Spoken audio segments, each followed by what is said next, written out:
देखिए, हम जब भी अपनी गाड़ी की चाबी घुमाते हैं या इग्निशन का बटन दबाते हैं तो वो एक बहुत ही सीधा सा एक्शन लगता है। हाँ बिल्कुल, मतलब इंजन स्टार्ट हुआ, आवाज आई और बस गाड़ी चल पड़ी। सही बात है।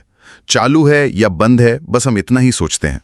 लेकिन असल में उस एक इग्निशन के पीछे दुनिया की सबसे जटिल, खतरनाक और कह सकते हैं कि हैरान कर देने वाली इंजीनियरिंग काम कर रही है। एकदम सही कह रहे हैं आप। तो आज के इस गहन विश्लेषण में हम इसी क्रूड ऑयल यानी कच्चे तेल के पूरे सफर की एकदम बारीकी से पड़ताल करने वाले हैं। हमने जो रिसर्च सोर्सेज और अलग अलग डॉक्यूमेंट्रीज देखी हैं, उनका मुख्य उद्देश्य यही समझना है कि कैसे समुद्र की गहराइयों में दबे सूक्ष्म जीवों के अवशेष उस जादुई तरल में बदल जाते हैं जो आज की पूरी आधुनिक सभ्यता को चला रहा है। और ये समझना इसलिए भी बहुत जरूरी है क्योंकि क्रूड ऑयल सिर्फ हमारी गाड़ियों का ईंधन नहीं है। मतलब ये हमारे आसपास मौजूद लगभग हर चीज का आधार है। अच्छा, सिर्फ ईंधन नहीं? बिल्कुल नहीं।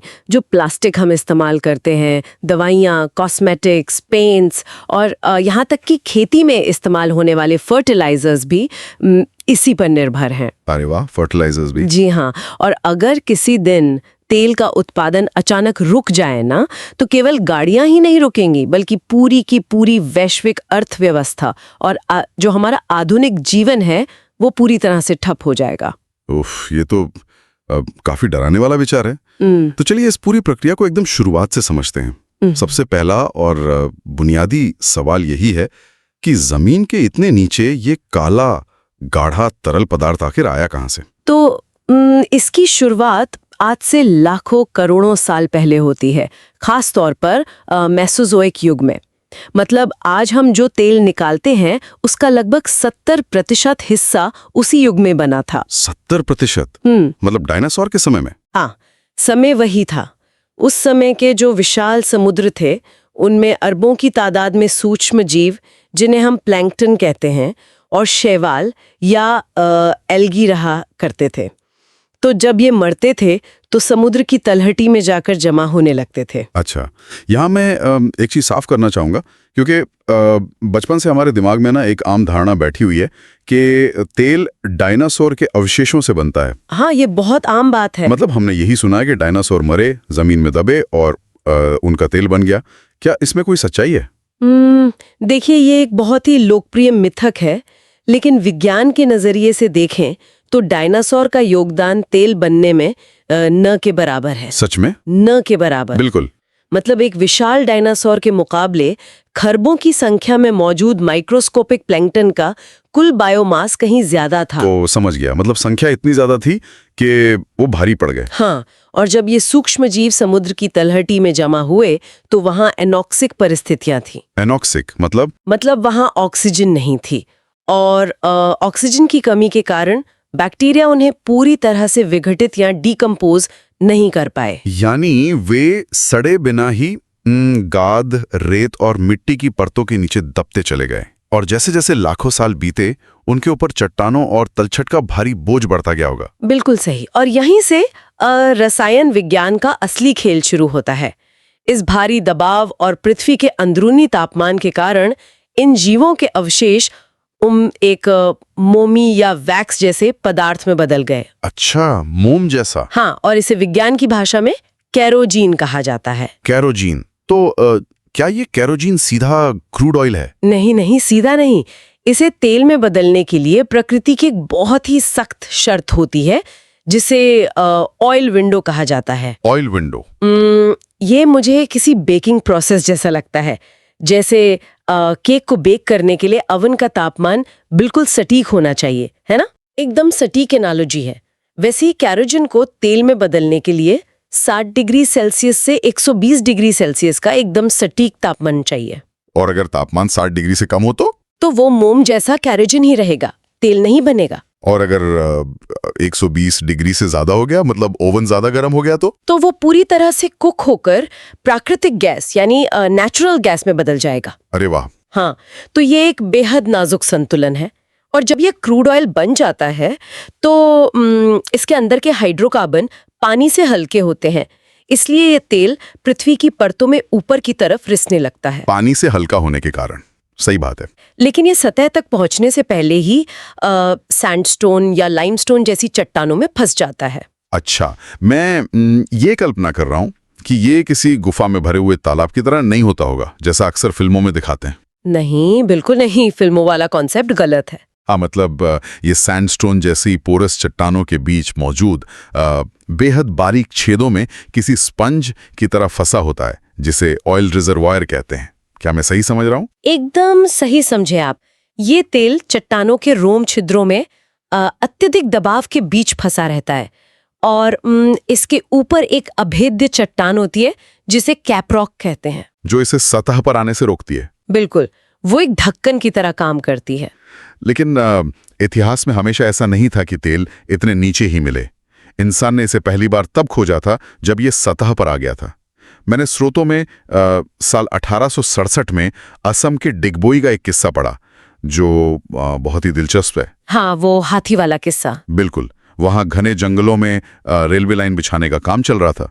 तभी कुछ इंजीनियरों ने देखा कि माल ढोने वाले एक हाथी के पैरों पर कोई काला चिपचिपा पदार्थ लगा हुआ है। और फिर उन्होंने उसका पीछा किया। हाँ, जब उन्होंने हाथी के पैरों के निशानों का पीछा किया तो देखा कि एक जगह जमीन से खुद ब खुद तेल रिस कर बाहर आ रहा था। मतलब सोचिए, वो एशिया के पहले तेल के कुएं की खोज थी, और वो भी एक हाथी की वजह से। ये सच में काफी मजेदार कहानी है। शुरुआती दौर में तेल खोजना इतना ही आसान था? वो सतह के बहुत करीब था या दरारों से बाहर रिस रहा था? लेकिन आज के समय में तो वो आसान तेल खत्म हो चुका है ना? बिल्कुल, अब हमें जमीन या समुद्र के कई किलोमीटर नीचे देखना पड़ता है। और यही पर आज के समय की सबसे बड़ी चुनौती सामने आती है। मैंने पढ़ा कि आज हम इतनी अत्याधुनिक तकनीक का इस्तेमाल करते हैं, फिर भी 75% व्यावसायिक कुएं या कमर्शियल वेल्स फेल हो जाते हैं। हाँ, फेलियर रेट बहुत ज्यादा है। मतलब इतनी हाई टेक्नोलॉजी होने के बावजूद इतना ज्यादा फेलियर रेट क्यों है? क्योंकि हम जमीन के 5 से 10 किलोमीटर अंदर साक्षात अपनी आंखों से देख तो नहीं सकते। इसके लिए सिस्मिक सर्वे का इस्तेमाल किया जाता है। सिस्मिक सर्वे, ये कैसे काम करता है? ये बिल्कुल किसी मेडिकल अल्ट्रासाउंड की तरह काम करता है।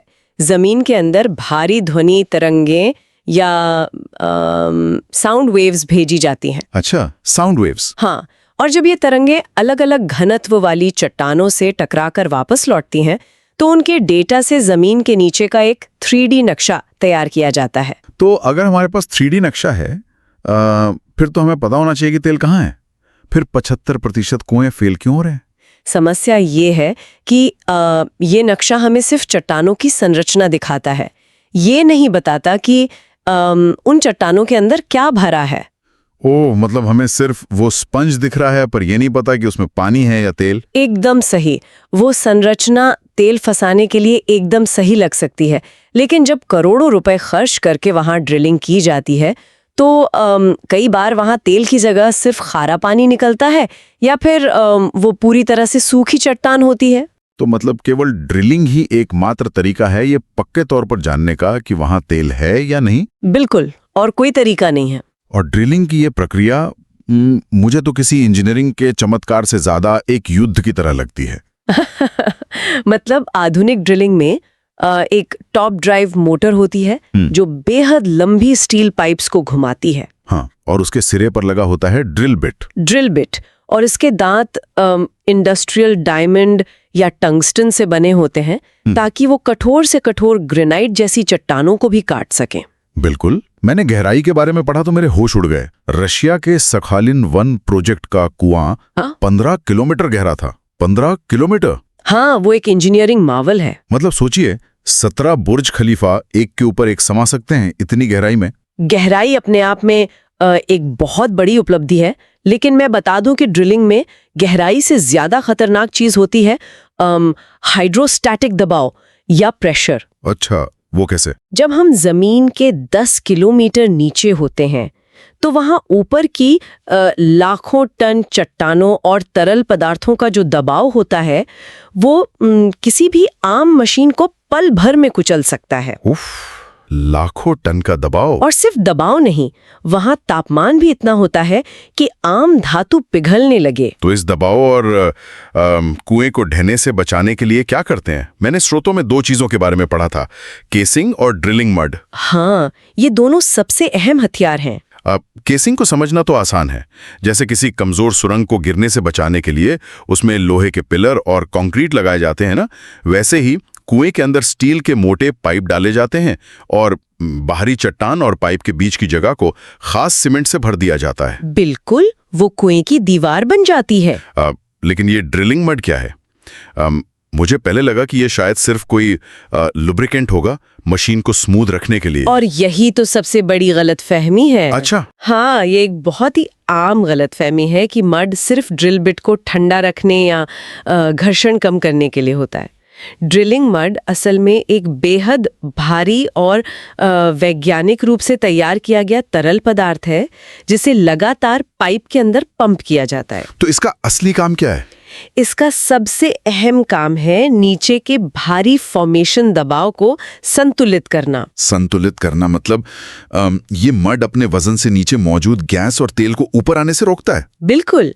जमीन के नीचे मौजूद गैस और तेल अत्यधिक दबाव में होते हैं और वो बस बाहर निकलने का रास्ता खोज रहे होते हैं। जैसे किसी शेक की हुई कोल्ड ड्रिंक की बोतल। हाँ, बहुत अच्छा उदाहरण है। तो ड्रिलिंग मड का वजन और उसका हाइड्रोस्टैटिक हेड इस दबाव को नीचे ही दबा कर रखता है। और अगर ये मड फेल हो जाए तो? अगर मड का वजन थोड़ा भी कम हो जाए या चट्टानों में कोई दरार आ जाए जिससे मड लीक हो जाए तो नीचे फंसी गैस एकदम बेकाबू होकर कुएं के रास्ते भयानक स्पीड से ऊपर की तरफ भागेगी। बाप रे। और जब ये गैस ऊपर भागती है और उस सतह पर पहुंचकर अनियंत्रित हो जाती है तो उसी स्थिति को ड्रिलिंग की भाषा में ब्लोआउट कहते हैं, है ना? जी हाँ, ब्लोआउट।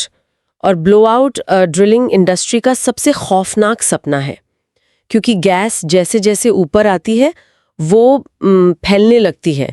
सतह तक पहुंचते पहुंचते वो इतना भयंकर रूप ले लेती है कि पूरे के पूरे ड्रिलिंग रिग को तबाह कर सकती है। साल 2010 में अमेरिका की deep water horizon oil rig पर बिल्कुल यही हुआ था ना? हाँ, वो बहुत ही दर्दनाक हादसा था।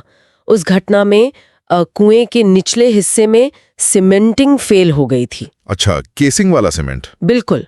खराब सीमेंट के कारण मीथेन गैस ड्रिलिंग मड को चकमा देकर ऊपर पाइप में घुस गई। गैस बहुत तेजी से फैली और रिग के ब्लोआउट प्रिवेंटर, हाँ, जो कि आखिरी सुरक्षा वॉल्व होता है इसे रोकने के लिए, हाँ, उसने भी काम करना बंद कर दिया था।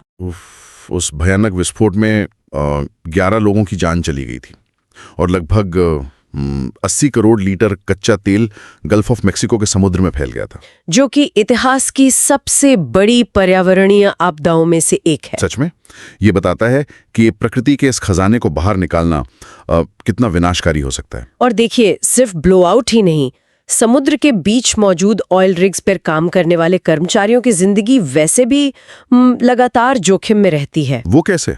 वे अत्यधिक ज्वलनशील गैसों, भारी मशीनों और प्रकृति के क्रूर मिजाज के बीच काम करते हैं। जरा सी चूक और जान जा सकती है। प्रकृति के क्रूर मिजाज का सबसे बड़ा उदाहरण मुझे याद आ रहा है 2018 में भारत के ONGC प्लांट पर जो हुआ था। हाँ, वो समुद्री तूफान। बिल्कुल। अरब सागर में स्थित उस रिग पर जब एक भयानक समुद्री तूफान टकराया तो हवाओं की रफ्तार 200 किलोमीटर प्रति घंटा थी। 200 किलोमीटर बहुत ज्यादा है। वो 30 से 35 मीटर ऊंची लहरें उठ रही थीं। जरा सोचिए, समुद्र के बीचों बीच एक लोहे के स्ट्रक्चर पर 800 से ज्यादा लोग फंसे हैं और चारों तरफ बस मौत का मंजर है। रोंगटे खड़ी कर देने वाला मंजर होगा वो। इसीलिए ऑयल रिग पर काम करने वाले हर व्यक्ति को बेहद सख्त सर्वाइवल ट्रेनिंग दी जाती है। Survival training? हाँ। उसमें क्या सिखाते हैं? गैस लीक होने, आग लगने या रिग को छोड़कर सीधे समुद्र में कूदने जैसी आपात स्थितियों में जान कैसे बचानी है, इसके लिए उन्हें कड़े मानसिक और शारीरिक प्रशिक्षण से गुजरना पड़ता है। तो इतने खतरों, तूफानों और अरबों रुपए की भारी निवेश के बाद जमीन से जो बाहर आता है, मतलब वो सीधा पेट्रोल या डीजल तो होता नहीं है जो इंजनों में डाला जा सके। बिल्कुल नहीं, वो तो बस एक बदबूदार, गाढ़ा और अशुद्ध क्रूड ऑयल होता है। तो इसे हमारे इस्तेमाल के लायक बनाने के लिए रिफाइनरी भेजा जाता है। हाँ, रिफाइनरी ही वो जगह है जहां इस काले कीचड़ में छिपे हुए सारे खजाने अलग अलग किए जाते हैं। जी, और ये प्रक्रिया वाकई दिलचस्प है। इसमें कच्चे तेल को 400 डिग्री सेल्सियस तक भयंकर रूप से गर्म करके इस डिस्टिलेशन कॉलम के सबसे निचले हिस्से में डाला जाता है। 400 डिग्री? जी। मतलब इस तापमान पर तो तरल तेल लगभग भाप में ही बदल जाता होगा। बिल्कुल, भाप बन जाता है और फिर ये भाप टॉवर में ऊपर की तरफ उठती है। अच्छा। इस डिस्टिलेशन की पूरी प्रक्रिया हाइड्रोकार्बन अणुओं के बॉइलिंग पॉइंट या उबलने के तापमान पर निर्भर करती है। मतलब कच्चे तेल में छोटे मॉलिक्यूल से लेके बहुत लंबे मॉलिक्यूल्स तक सब आपस में मिले होते हैं? हाँ, सब मिक्स होता है। तो जैसे जैसे हम टॉवर में ऊपर जाते हैं तापमान कम होता जाता है ना? सही कहा। और अलग अलग ऊंचाइयों पर अलग अलग गैसें ठंडी होकर वापस तरल बन जाती हैं और उन्हें अलग कर लिया जाता है। इसे एक मल्टी स्टोरी स्टीमर की तरह समझ सकते हैं, जहां हर मंजिल पर अलग अलग चीजें पक रही हैं। बहुत बढ़िया एनालॉजी है।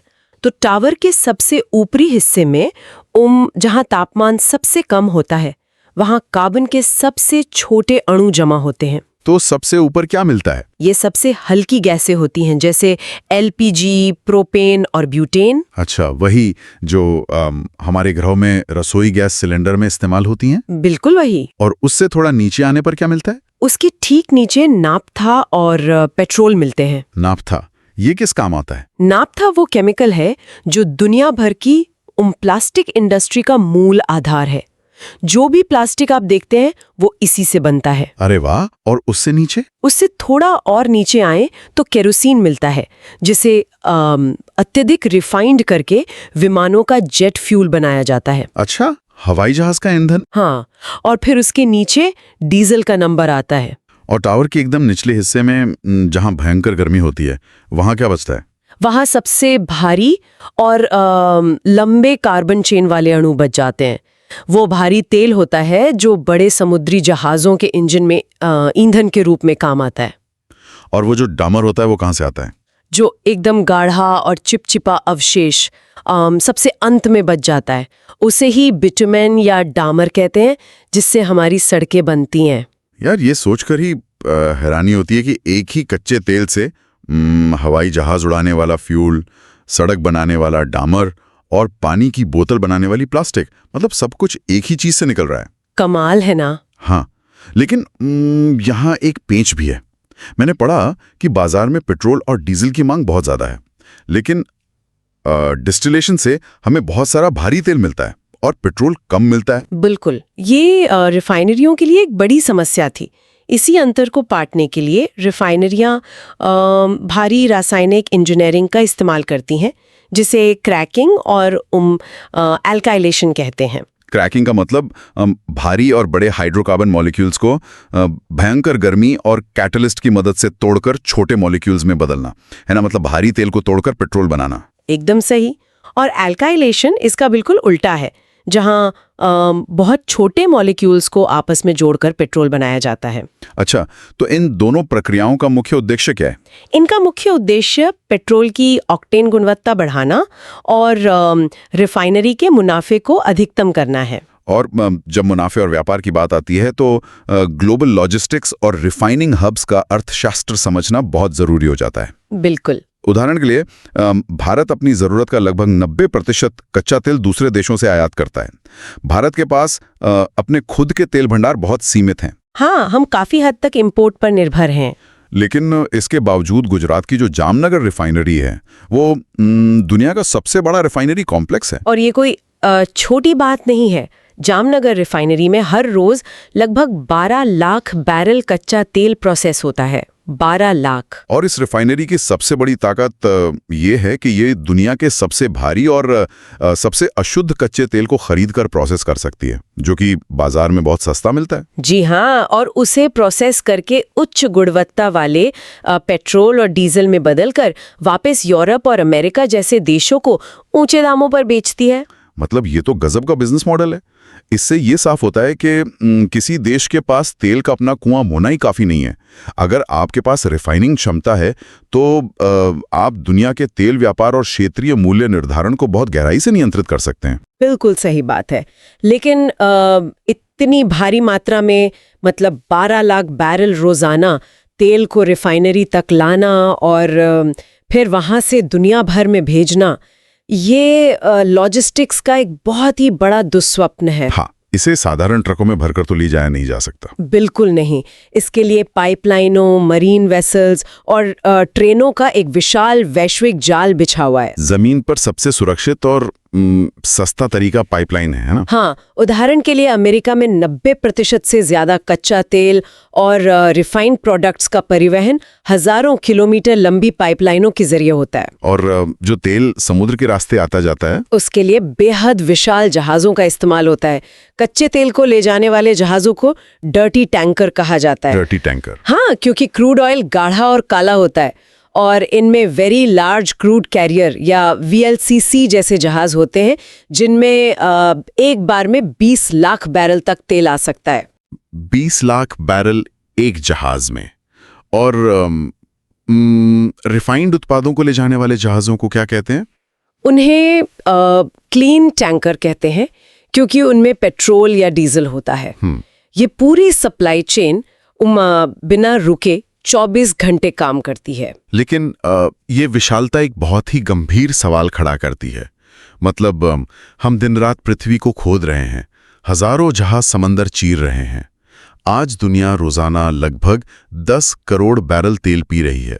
10 करोड़ बैरल रोजाना, ये एक ऐसा आंकड़ा है जो सच में कल्पना से परे है। और अगर हम इसी रफ्तार से इसे जलाते रहे तो मैंने जो डेटा देखा उसके हिसाब से मौजूदा प्रूवन रिजर्व के आधार पर दुनिया में केवल 47 साल का तेल बचा है। यहाँ प्रूवन रिजर्व शब्द को समझना थोड़ा जरूरी है। हाँ, बताइए। इसका मतलब ये नहीं है कि 47 साल बाद पृथ्वी के अंदर का सारा तेल किसी जादुई तरीके से खत्म हो जाएगा। तो फिर इसका क्या मतलब है? बहुत सारा तेल चट्टानों में ऐसे फंसा है जिसे निकालना आज के समय में आर्थिक रूप से संभव ही नहीं है। समझ गया। लेकिन इसका जो पर्यावरणीय प्रभाव है उसे हम किसी भी तरह अनदेखा नहीं कर सकते। हाँ, वो सबसे बड़ा मुद्दा है आज का। हम मूल रूप से कर क्या रहे हैं? करोड़ों साल पहले जो कार्बन सूक्ष्म जीवों के रूप में जमीन के अंदर दफन हो गया था, हम उसे पिछले 100-150 सालों में जमीन से निकालकर वापस वायुमंडल में जला रहे हैं। और इसी कारण भारी मात्रा में कार्बन डाइऑक्साइड और अन्य ग्रीन हाउस गैसें हवा में निकल रही हैं। ये कार्बन चक्र में एक बहुत ही हिंसक और तेज हस्तक्षेप है। बिल्कुल, जो कि ग्लोबल वार्मिंग और जलवायु परिवर्तन का मुख्य कारण बना हुआ है। और तेल के रिसाव या ऑयल स्पिल्स की तो बात ही अलग है। जब पाइपलाइन या जहाज से लाखों लीटर तेल समुद्र में रिसता है तो वो पानी की सतह पर एक मोटी परत बना लेता है। हाँ, और इससे समुद्री जीवों को ऑक्सीजन नहीं मिल पाती। पक्षियों के पंख तेल से चिपक जाते हैं और पूरा का पूरा समुद्री इकोसिस्टम तबाह हो जाता है। ये वो कीमत है जो हम अपनी तेज रफ्तार आधुनिक जिंदगी के लिए लगातार चुका रहे हैं। बहुत सही कहा आपने। तो अगर हम इस पूरी कहानी को एक जगह समेटें, करोड़ों साल पहले समुद्र में मरे हुए माइक्रोस्कोपिक प्लैंकटन से यह सफर शुरू होता है। पृथ्वी की गहराई के भारी दबाव और नाजुक तापमान ने उसे काले तेल में बदला। हाँ। फिर इंसान ने सिस्मिक सर्वे के जरिए उसे खोजा, 15 किलोमीटर गहरे कुएं खोदे, ब्लोआउट के जानलेवा खतरों से मुकाबला किया और फिर रिफाइनरियों के भयंकर तापमान में उसे उबालकर हमारे इस्तेमाल के लायक पेट्रोल, डीजल और प्लास्टिक में बदला है, जिसे हम अपनी रोजमर्रा की जिंदगी में बहुत ही हल्के में ले लेते हैं। बिल्कुल, लेकिन इस चर्चा को खत्म करने से पहले एक ऐसा विचार है जो इस पूरी प्रक्रिया को देखने का हमारा नजरिया ही पलट सकता है। अच्छा, वो क्या है?